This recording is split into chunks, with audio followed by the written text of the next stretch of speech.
Templar, you just put down a cup, looked like a plastic cup. What was in the plastic cup? Was that coffee? Iced coffee? Yes, this was an iced decaf latte. Okay. All right. Fair enough. Was that from a local store? Did you and your wife make that? Like, what's the process here? Yeah, it's from a little coffee shop in town, which I go to far too regularly. Given their prices, which are not prices that should be gone to that regularly. Fair. And I went there for lunch, and their food's pretty solid, honestly, but it certainly ain't cheap. So it's good. I've tried. I don't have a espresso machine or espresso machine. Yes. Espresso, excuse me, anymore. Yes. Which is an endless kind of thing. I poked my wife about a bit because What happened? She pushed me to sell the one I had, and so now endlessly I wish I had it, and I didn't use it that much, so it wasn't that unreasonable to try to get me to sell it. But now, of course, that I don't have it, I just wish I had it again. Yeah. And now those machines are much more than even when I bought it, like many years ago. So it's a tough one. But I don't know how they make decaf espresso, because I tried doing that when I had one and I was never able to get it to work. I don't know if it's the fact that decaf beans just maybe they don't have as much oil. Like there's something about them that just seems like you can never get the pressure high enough to actually pull espresso from it. I was never able to do it. And whether they are or whether or not they just live with the fact that it's not going to be a great extraction, I don't know, but I think can do it. I think what it is also, you have to grind it a little finer. Here we go. This is coffee talk. So one of my favorite, that's actually, I'm drinking decaf as well right now. This is decaf coffee, but typically I'll make like a decaf Americano or something like that for the afternoon. Yeah, that's what they do. Yeah. Yeah. And to do that, you have to grind it a little finer because you got to pack it tighter because, so you can do a more coarse grind with espresso, and as long as you tamp it, it's okay. When you get the decaf, you have to crush all of the air or more of the air out of there because there's not as much oil, and the process that they use to decaffeinate actually strips a lot of the barrier from the bean walls off. And so there's there's something that happens that you're right. It's not as thick of a pull. It's more watery of a pull. And that's because there's just more holes in it. It's a less porous surface. And so you just got to pack it tighter. Yeah. One of the things I do end up just buying down here, we don't have an espresso machine like that. We just, we have we have the typical Keurig thing. We also have the, French press and all that other stuff. And what I'll typically do is I'll buy, it's called Cafe Bustelo, which is like a Cuban coffee. I'm in Tampa, and so Cuban coffee's all over the place. And it is decaf Cuban coffee, so it is ground like sawdust fine, and you pull it out and you just pack that thing, and you get a very good, very strong cup of coffee, and it's decaf, so it's not caffeine strong. It's like the taste of caffeine taste of coffee. Sure. Yeah. So, people often get that mixed up. I think light roasts actually have more caffeine than dark roasts. I don't know. Maybe enough people know that at this point as a fun fact, but there's differences when you talk about strong that I think people don't always understand. Yeah. I don't like Starbucks coffee. Well, I don't like the pike roast from Starbucks. Their regular one. Oh gosh, but their blonde roast I actually think is pretty good. They have a winter blend that's a light roast. I do like their winter. They have a summer roast that's a blonde roast that's light, and it's quite good. It's pretty strong caffeine wise. It's not strong taste wise. Yes. Yeah. So if you're used to drinking dark roast or something and then you try it, you will notice the caffeine difference. Yep. Because basically the longer you roast the beans, the more it leaches caffeine out of it. Yes. I used to be we could do a whole episode on I would coffee love stuff. to. It would be fun. Because I used to be so into it. I still have 7 different coffee makers, and that was that's after getting rid of an espresso machine. And I have an AeroPress, and I have a siphon, and I have a percolator, and I just the French press and whatever, all of it. So yeah, it's fun. And I have a hand manual press espresso machine. With the big lever arm on it, which those are fun. Yeah, they take forever, but they're fun. Yeah, it's a whole process to do it, but it's pretty good. Yeah. But hey, Andor, that was a quick turn. we've been missing for a couple of, well, we haven't been missing. This topic has been missing. We had a couple other things that come up, but we're gonna finally round the bend on Andor. We needed to give it its flowers for being what it was. Honestly, the best Star Wars, in my opinion, the best TV, the best Star Wars TV that there is. I don't think there's, certainly in live action. Yeah, that's true. I mean, Clone Wars comes a little close, I think, just because of the longevity of Clone Wars.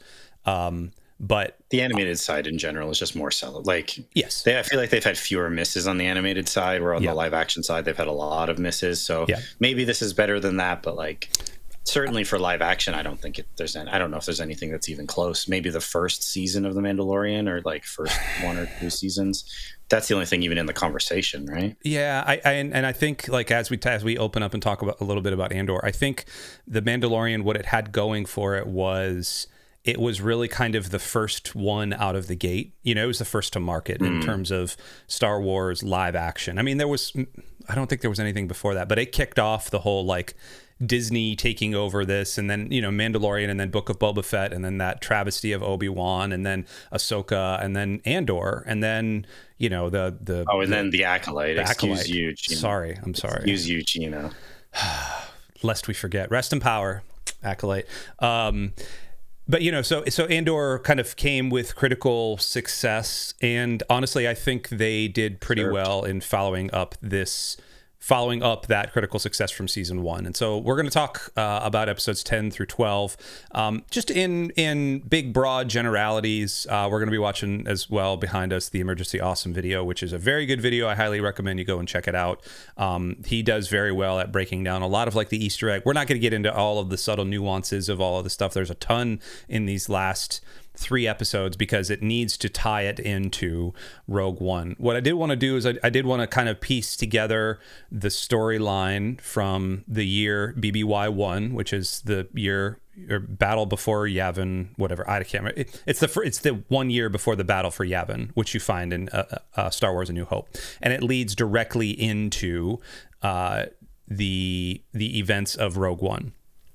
So to kick off, we have episode 10, and we have Luthen and kind of the whole Luthen arc that I basically spoiled in our last episode that I ended up cutting out because I'm not a doofus.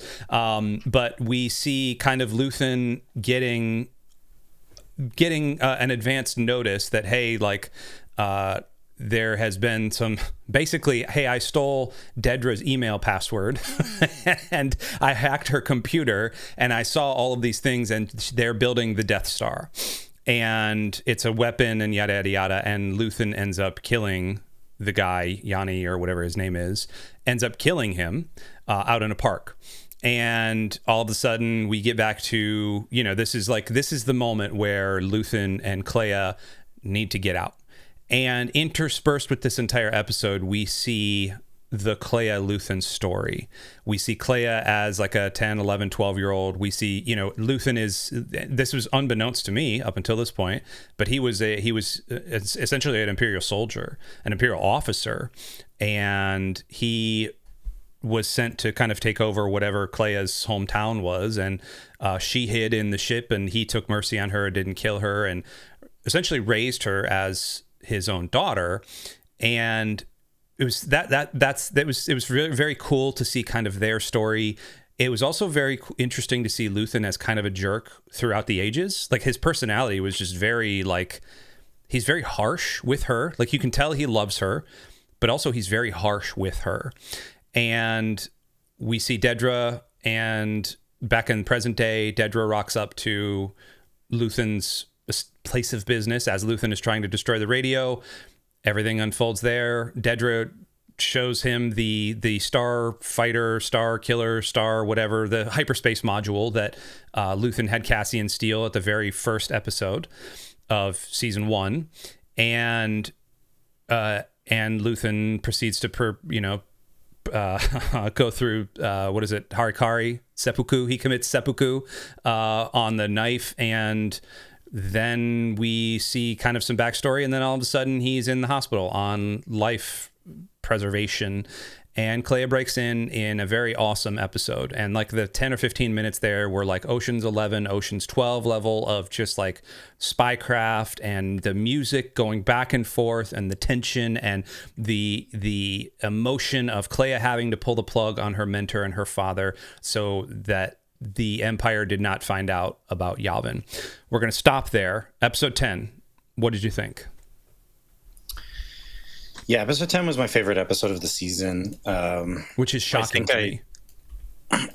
Yeah, well, we can get into it. Yeah. In terms of what your favorite was and how it goes. But yeah, episode 10 was my favorite of the season. I think I told you, because we talked a little bit outside of our thoughts on it, that I thought it was the best episode of TV I had seen in some time. Yes.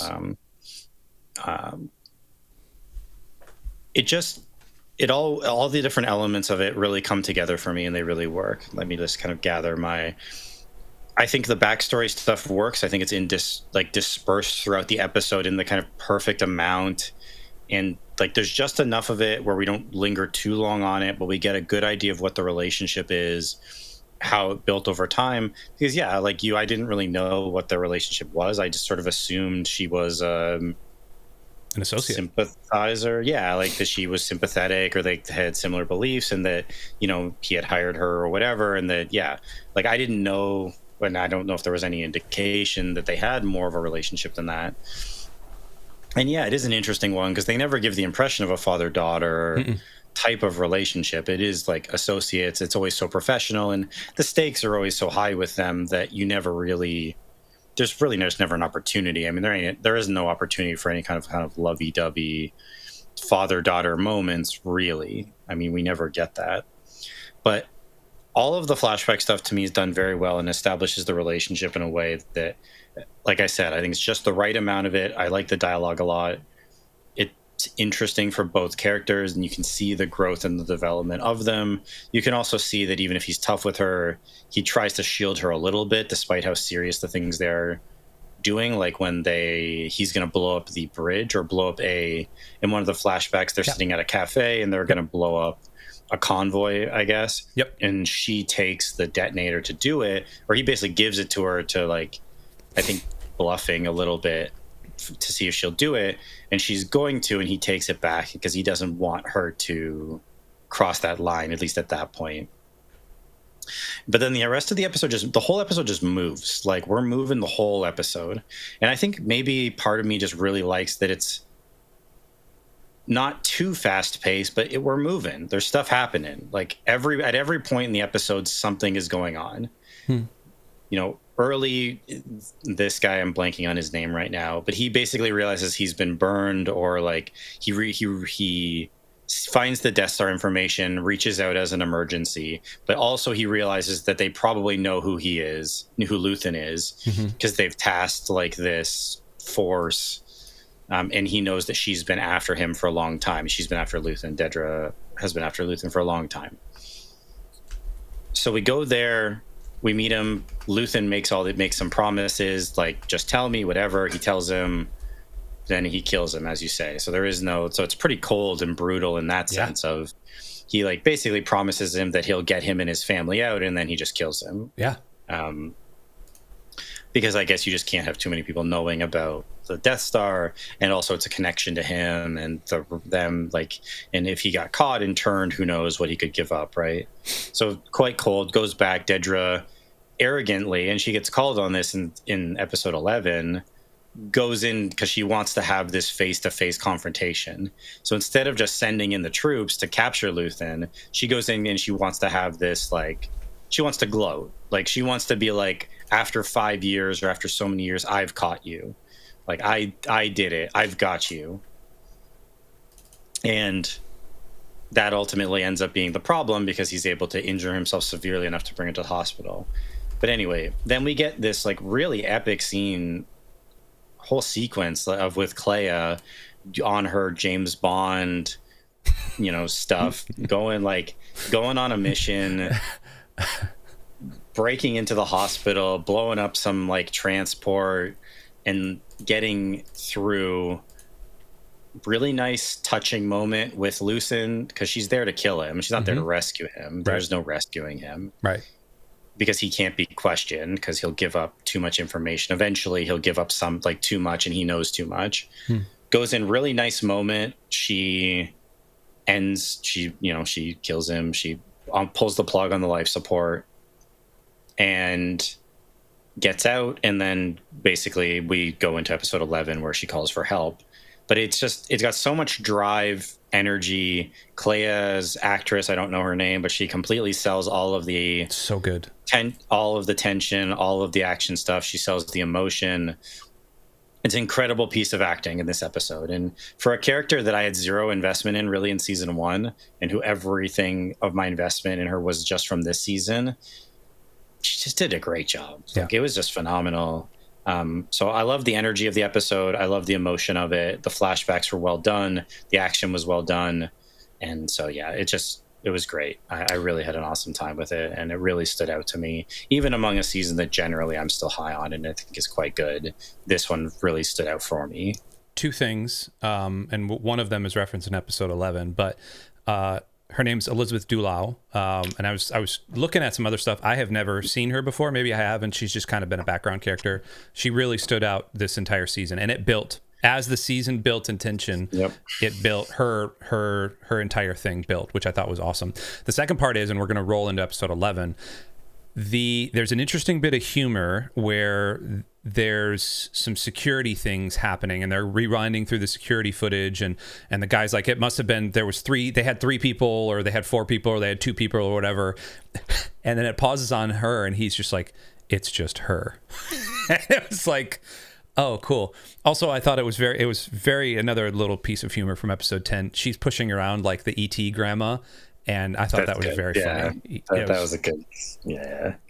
So we moved to episode 11, and Luthen's dead. Kleya is starting to call for help. She busts a hole in a wall in the safe house, and she taps out some Morse code, some interstellar Morse code.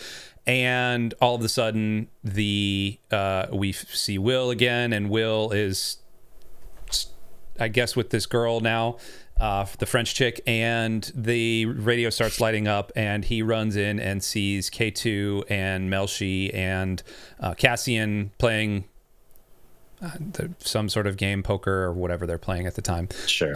Which was a very funny scene. Just again, K2.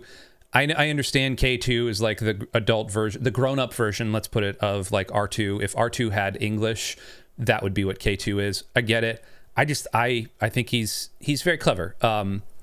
K2 does a couple of things in these next couple of episodes where he ends up snapping a guy's neck, and in this episode, in episode 11 in particular, when the rescue scene happens, he's just shoving dudes out of the way, and holding a dude as a human shield to take, holding this Imperial officer as a human shield. I thought that was very good. But so we see the rescue, kind of the call going out, and we see again Cassian kind of disobeying orders on the rebellion, on the rebellion side, on Yavin, stealing a ship, flying the ship to back to Coruscant to rescue Kleya. And I think there's this episode wasn't as good as episode 10.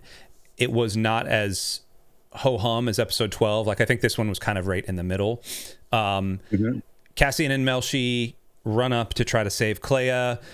The Imperials obviously land their ship, and there's a whole lot of stuff that's happening there. The Imperials start to, and again, I need to back up, but I love it. I love seeing the ground forces of Star Wars, because all we usually see, and all we're used to seeing, is either lightsabers and Jedi, or X-Wings and Y-Wings and TIE Fighters and Star Destroyers and the big intergalactic stuff. But when you take it very granular and you see the human side of it, I think it makes it much more palatable. And seeing an actual strike team with this big Scottish guy who's leading it, and like, there's just something very cool about that. And so they trap Kleya, they trap Cassian, and a firefight ensues. Obviously, we know the outcome. Cassian tells K2 to stay in the ship. K2 doesn't listen to any orders, finds out that there's like some sort of jamming problem, goes up, saves the day, and they ride off into the sunset, which was very, very cool. I think the interesting thing here is that this episode rolls in particular. I I don't want to say a little flat, but the action of it kind of dies off immediately at the end. I would have liked to see a simmer at the end instead of just like, hey, we need to move to episode 12. I think it was probably the only misstep of this entire episode where, from what I can remember in the notes that I had taken, it just kind of like ends. I understand that's because they had an episode 12 to get to, but like it felt a little short. Like I wanted a little bit more resolution. I wanted to see, I liked seeing the argument between Cassian and Kleya and like, hey, you need to come see what you've built. Like, yes, they're going to eat Kleya's scared that, all the bad blood that had been between Luthen and the rebellion at that point, like they're going to kill her. And he's like, no, you need to understand. They're not going to kill you. You need to come see what you built. You started this. You fanned the flames of this. And they finally relent. And I like that. I would have liked to see a little bit more than her just kind of like limping around with Val, like just something along those lines. The last part of that, and then I'm going to turn it back over to you. The thing they hint at in this block of 3 episodes is that the year between BBY 2 and BBY 1, there was a lot of stuff that happened, and they don't ever get to it. There's a whole lot of like intrigue, and there's some stuff with Saw Gerrera, and there's some stuff with Luthen, and the rebellion is pissed at both of them. And like we know why they're angry at Saw, because he's picking off all the stuff on near the Kyber crystal temple. Like, and we see that in Rogue One, but you don't see what happens with Luthen. And like, I understand if they had their full 5 episode, they would have, or 5 season run, they would have showed all that. I would have liked to see a little bit of glimpse into something there, just to see why, because it felt a little undeserved. Like, the rebellion's mad at Luthen. Well, why? Like, they came from it. So just show me the death, show me the betrayal, show me like all the scaredness or whatever. All right, back to you. What do you think about episode 11? Yeah, I mean, it's just mostly build up. I mean, we get a little bit of the fallout of with Dedra, like she's captured. I mean, in episode 10, they arrest her because of her overstepping, essentially, and she allows Luthen to try to kill himself, basically, right? Like, yep. She allows that to happen because of the way she chooses to go about it. And then also it was her sort of carelessness that allowed this double agent to... or not double agent, but the spy in their ranks to get into her files, apparently for a long period of time. Yeah, I totally forgot about this whole thing. I should have even mentioned this. That part was fascinating. Go ahead. I cut you off. And steal, and I mean, because he stole all the information about the Death Star from her. So I mean, she's arrested for that, for her kind of overreach and for her carelessness. And so we get some of that in episode 11. In 10, she's arrested. In 11, Krennic shows up and interrogates her. And does the finger thing on her head, which I thought was just so funny. It's effective to serve the kind of power dynamic that's going on in the scene. Right. And she's done at this point, and gives the information, but essentially he just is like, you're incompetent, whatever. Like, either you're incompetent or you're a rebel. Like, yeah. If you're not a rebel and you did this intentionally, you are so incompetent because you allowed it to happen. And then, so we get them searching for Kleya. They declare like a public health emergency, right? Because she left the hospital. Yeah, essentially. I mean, she left the hospital, and they want to like put more energy into finding her. So they claim that she has some communicable disease that is really dangerous. So that's why people need to be afraid of her and report her, which is smart, I guess. Sure. But episode 11 ends up being just build up, because we don't even get the rescue until the beginning of episode 12. Right. So episode 11 ends with them, like, I think just in the hallway, like about to breach the door. So it ends up being a lot of build up, and there's some interesting stuff there, and the fallout with Dedra is okay.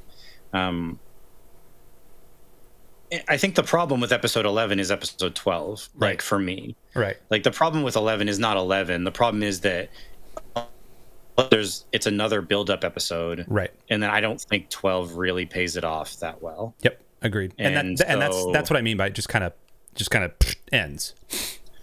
So ultimately that's the problem. Like, it's fine as an episode. I think it's solid. And if 12 had landed things a little bit better, and we can get into that, in my opinion, if it had landed it better, 11 would be fine. But because it doesn't, it ends up feeling like 11 is like, okay. Like, it's fine. You get some more internal tension in the rebellion stuff and that, but it's okay. It's just setting up 12. So let's move into 12 then. So you're right. The battle, everything. We see them flying back to Yavin. We see the tense sort of roundtable discussion on Yavin.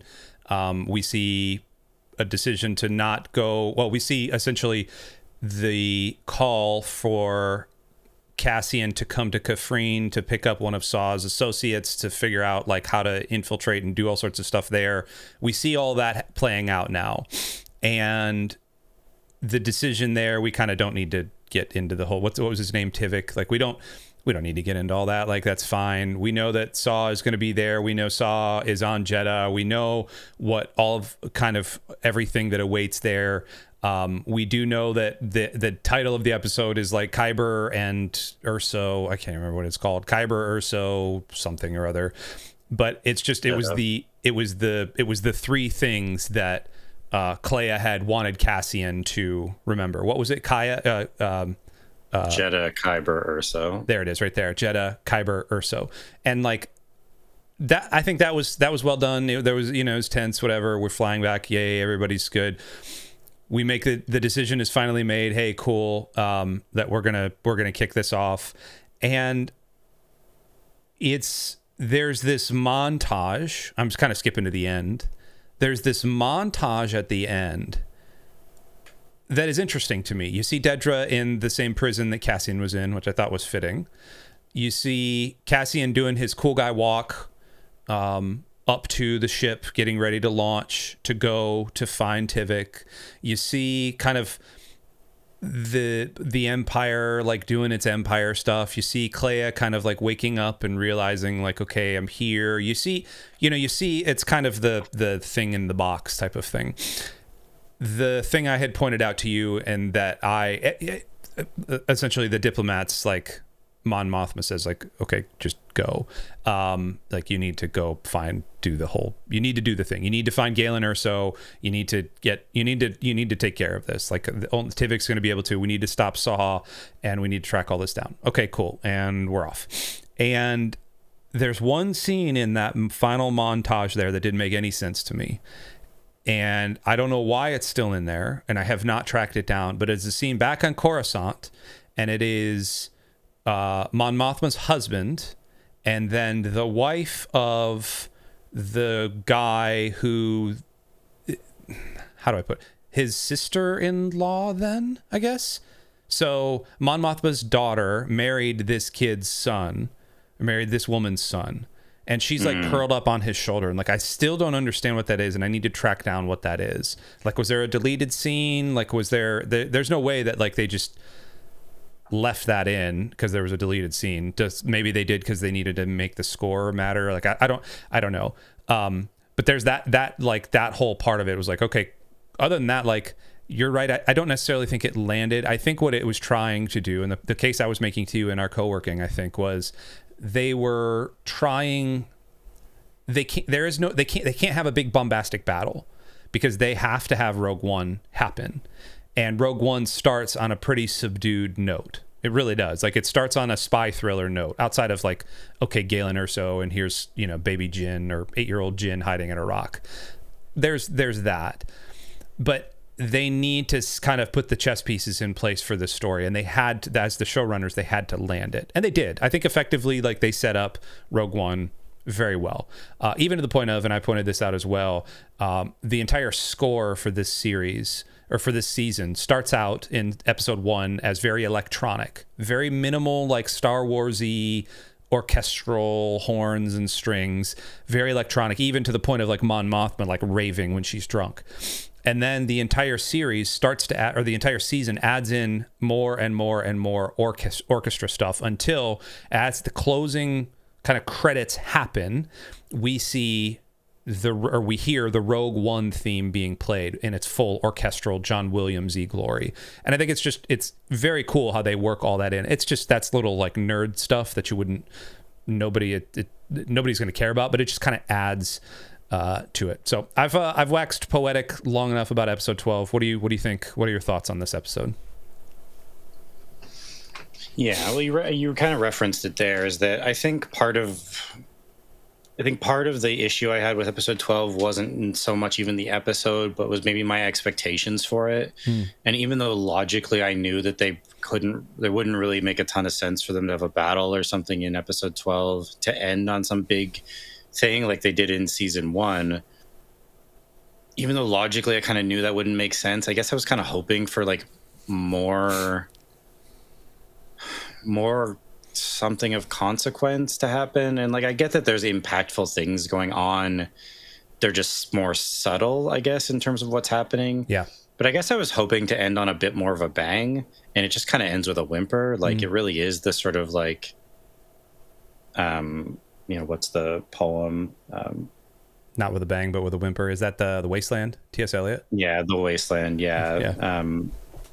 It's escaping me right now, but that it just kind of ends, and there's some nice character moments, and like Kleya kind of realizing that she has a place there, and like that, there's these people around, and she kind of has this community that she didn't know she had, that maybe she hadn't allowed herself, or like she only had Luthen before. That's nice. Like it's nice. And the stuff with Bix and the baby on the like farming planet that they had been on earlier in the season is nice, and it sets up Cassian to be the like, going into Rogue One, the competent agent, spy that he is.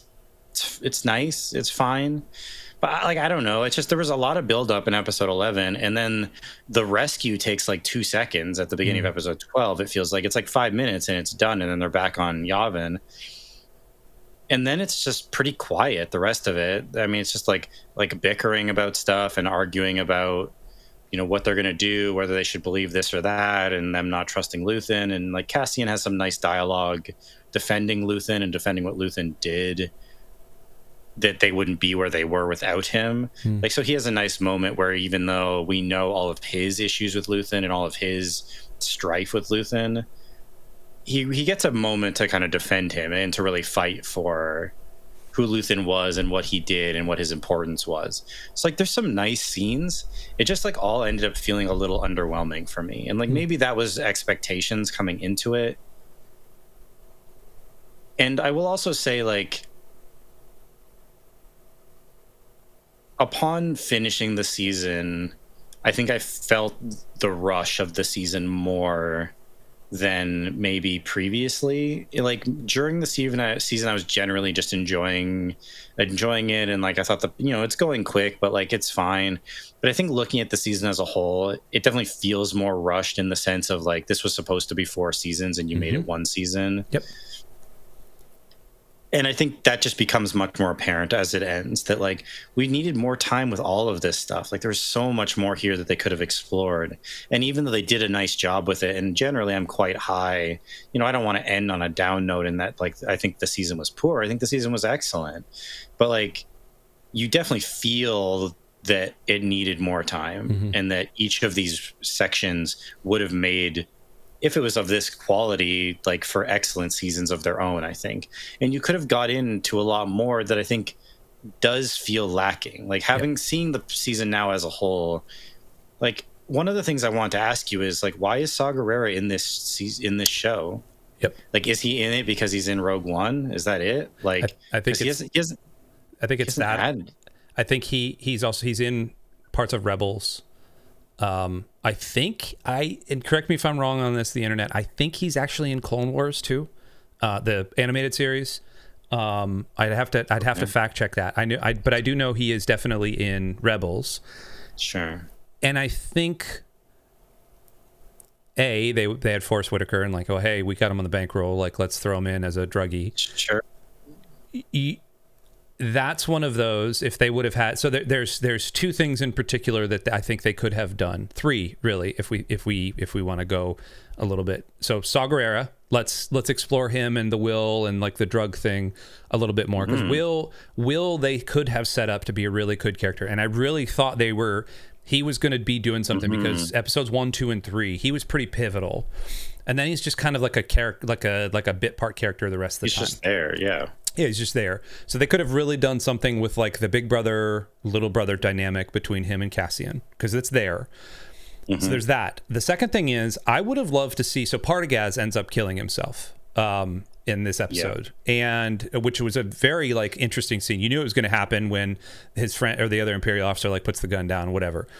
But I want to see a little bit more behind the scenes of the Empire, because until you step back and like, until we're having this conversation, until you start to think about it, the machinations of why Dedra was in the wrong and the law that she broke and all this other stuff up till that point doesn't really make a whole lot of sense, because the power dynamic there, we just know Krennic as the big bad who has been destroying or designing the Death Star for 10 years.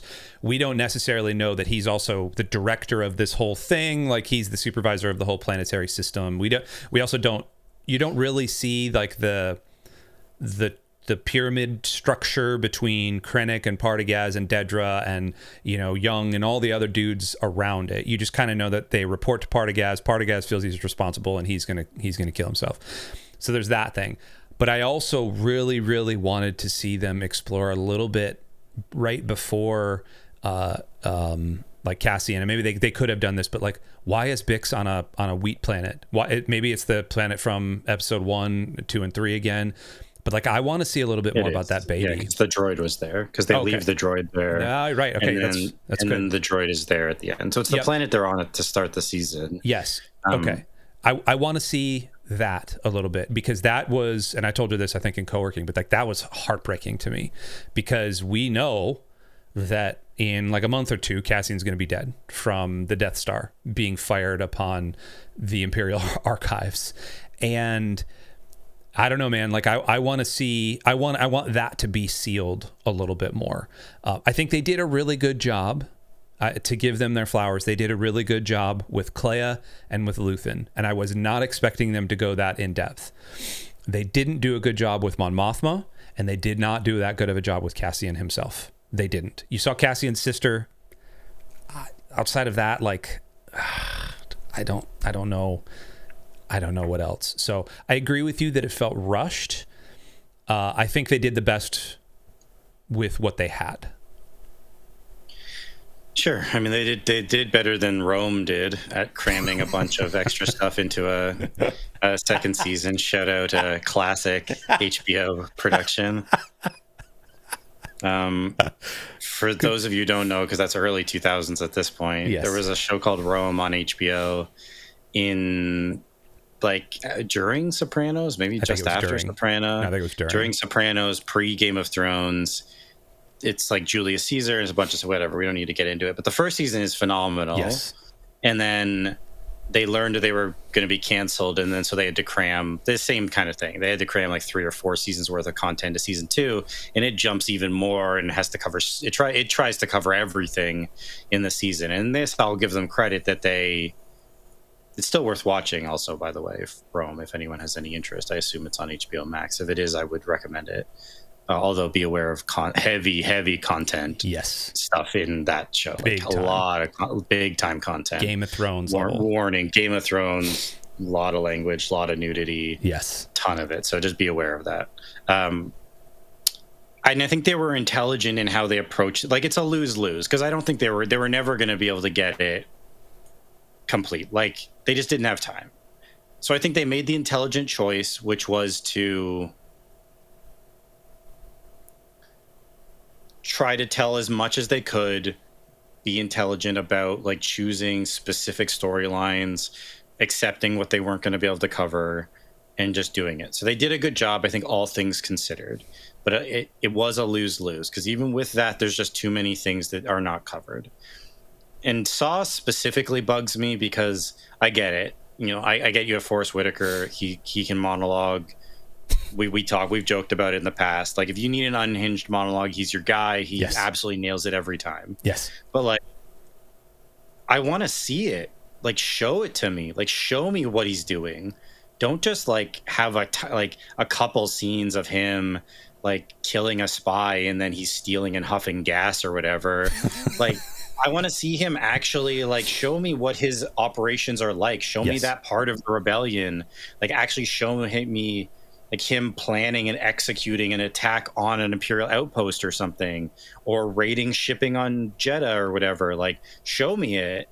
Like, there's no reason for him to be in this season, really. All he contributes, again, you have him, he does a good job, he's a good actor.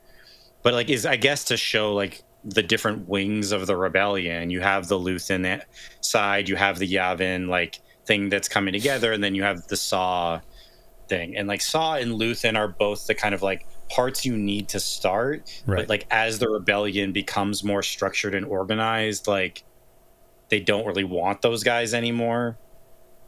And there's something to that, but like he only exists in the season to kind of show you that there is another side of the rebellion that is more chaotic, you know, and taking these more aggressive actions, but we don't see any of it. Yeah. Like, show it to me. Show me them doing something, because otherwise you don't need him in the season. He doesn't add anything of that much substance to justify the time on screen. Yeah. And it's like, I get it. He's in Rogue One. You want to set him up. You want to have him come in and monologue and have some nice moments. Like, okay, but I don't know. It just feels so like wasted. I just wanted to see more of that element. Like, because we saw the Luthen stuff for the most part, and we saw some of the Yavin stuff, although I would have liked to have seen more of that as well in terms of the inner workings of that.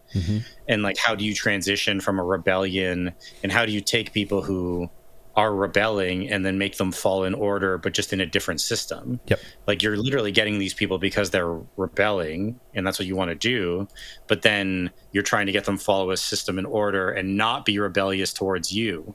Right. So like, and take orders. So like, that's tough. That transition is difficult. Yeah. And so there's more stuff I think to delve into there that they don't really have time to get into either. Well, and then so there's like, overall, go ahead. Yeah, no, go ahead. It's fine. No. Overall, I'm high on the season, like I said, because again, I don't want this to come off too negative, right? Because I definitely enjoyed the season overall, and I think given the constraints on them and the tough situation that they were in, which is like you got to wrap it all up in this season, I think they did an excellent job. But there are consequences to all the decisions they made, and like it just leads to a season that feels like it could have been. This show could have been a lot more if given more time. And like, I never would have thought I would say it, but I wish we got these 4 seasons of this show. If they were of this quality, or even not quite, but like in the ballpark of this quality or of season 1, like that would have been great. I mean, how many seasons, like we're watching The Last of Us, which they're threatening to make 4 seasons of for us to suffer through. And like, I would have loved 4 more seasons of this, and I don't want any more of The Last of Us. I'm good on that. Yeah. Like, it's just the decision making, like, and I think the viewership for this season was quite good. Yes. But the problem is, like, I guess season 1 just didn't do well enough, and so they just wrapped it up, and now there is no opportunity to tell more because you covered it all now. Yeah. So even though the season did well, that's it. There can't be any more. And that's kind of a bummer. Yeah. Because this is great, but there's a lot of holes in it because of what they had to do. Yeah, I agree. They could always bring back baby Andor. They could show me what happens with Cassian's son, because apparently he had a force, something with the force, and something force healer, and I don't know. I was going to say going back to, I made the point earlier about that year between 2 and 1 that a lot of stuff happened. And even on Yavin, the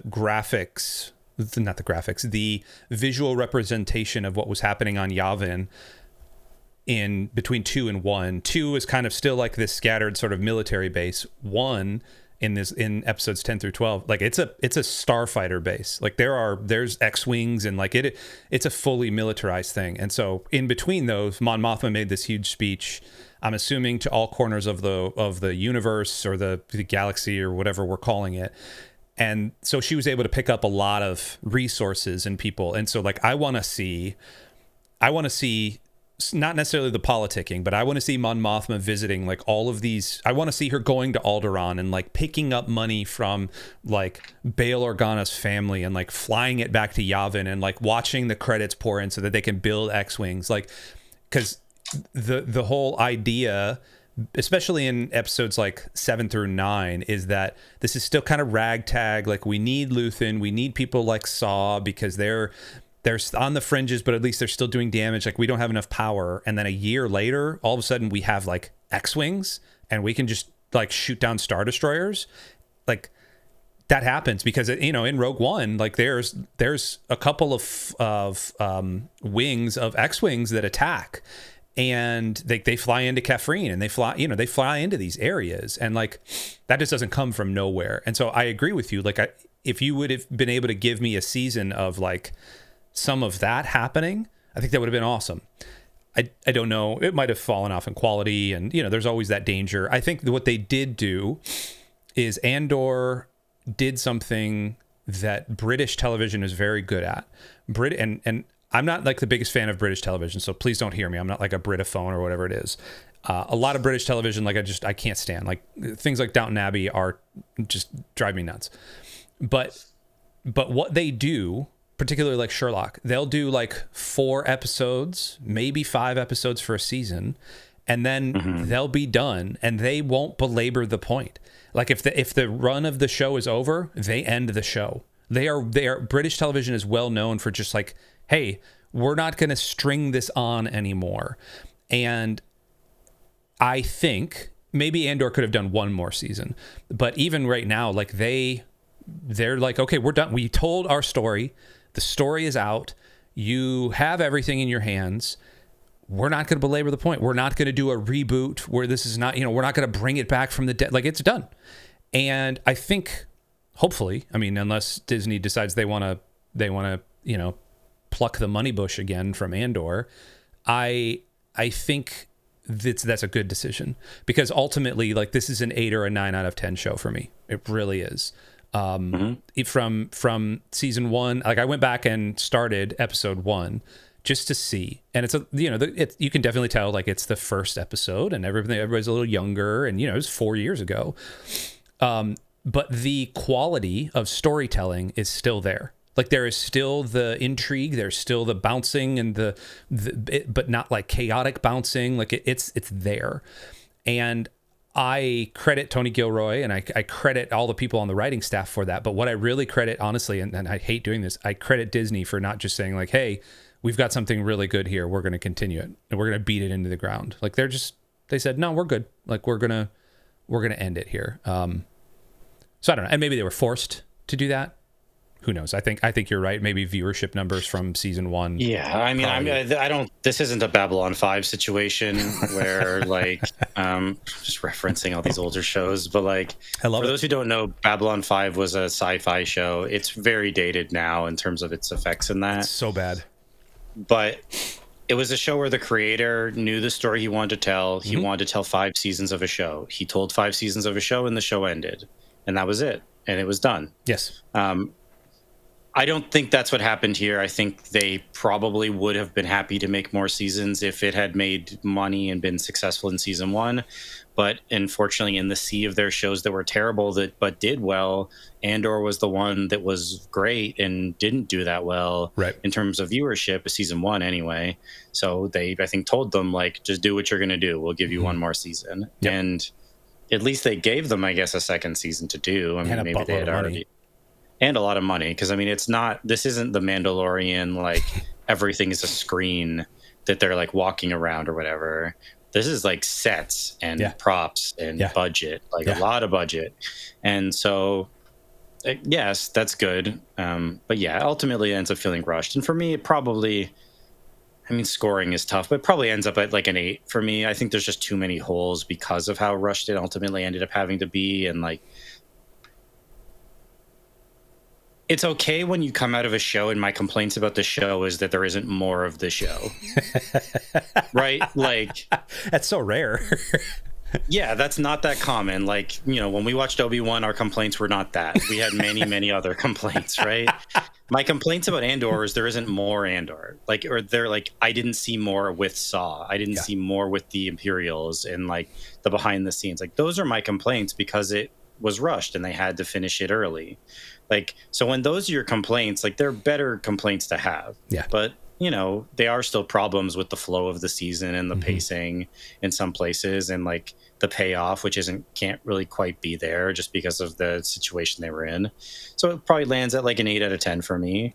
But it's really excellent, and it was well put together, and give these people like opportunities to make television. How about you stop getting the same people who just keep grinding IPs into the ground and like handing them new IPs to grind into the ground. Like, give these people who made this opportunities to make something. Like, they obviously have some competence and know what they're doing and can actually write dialogue that I'm interested in hearing, and can present female characters that are actually like have some depth and are interesting and have character arcs and are dynamic. Like, it's possible, guys. It's possible. Can I interest you in a Horizon Zero Dawn movie? We've just talked about so many freaking shows on the round table where just like they can't do these things. Yep. And like Andor does them.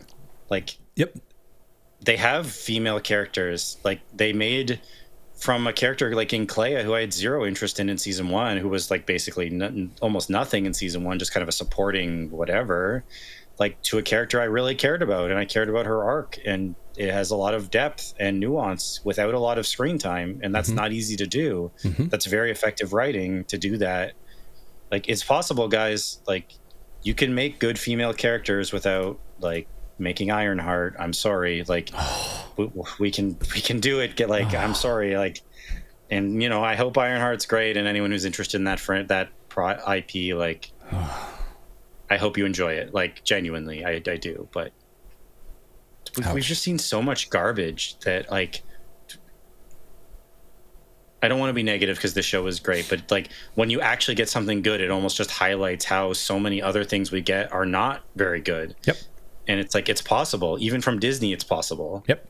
Like, it was the argument I was making at the beginning of this in comparison to The Last of Us. It was maybe I was so high on, and in reevaluation, I don't think it's true, but at the time I was thinking maybe I'm so high on this show right now because The Last of Us is really dragging me down. It was really bumming me out. Just in contrast, yeah. It turns out like, no, I think this is just a good show. I think it was helped because The Last of Us has been utter garbage outside of that one episode. But like, yes, even then, like, Andor's worst episode is better than that one episode, the good episode of this season of The Last of Us.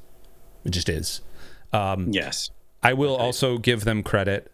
I went back and listened to one of our previous episodes, is like episode 10 or 11 or whatever we did, when the trailer for this season came out, and you and I broke the trailer down. And right. I was scared and said like, oh gosh, they're putting Star Wars into my Andor. I mea culpa, Tony Gilroy and everybody, like, I know you're listening because you listen to everything on the internet.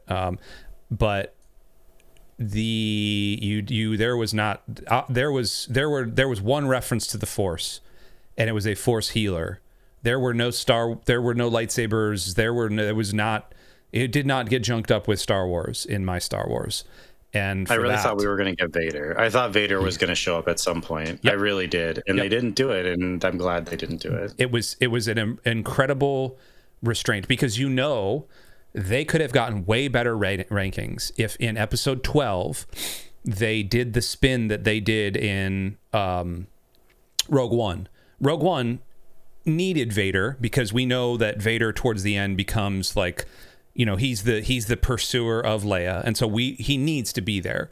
But I thought they would have done the same spin. He's coming out of the back to tank, something along those lines, and you just hear the the rebreather. People would have freaked out, and the rankings would have gone through the roof. The episode, all of the viewership would have gone through the roof. They didn't, and for that, good job, Tony. You did it. Congratulations, you made a good Star Wars show. We probably should end. We've been rapping almost for an hour about this. Anything else as we tip our caps and as we let Andor sail off into the sunset? Anything else you want to throw up into the winds here?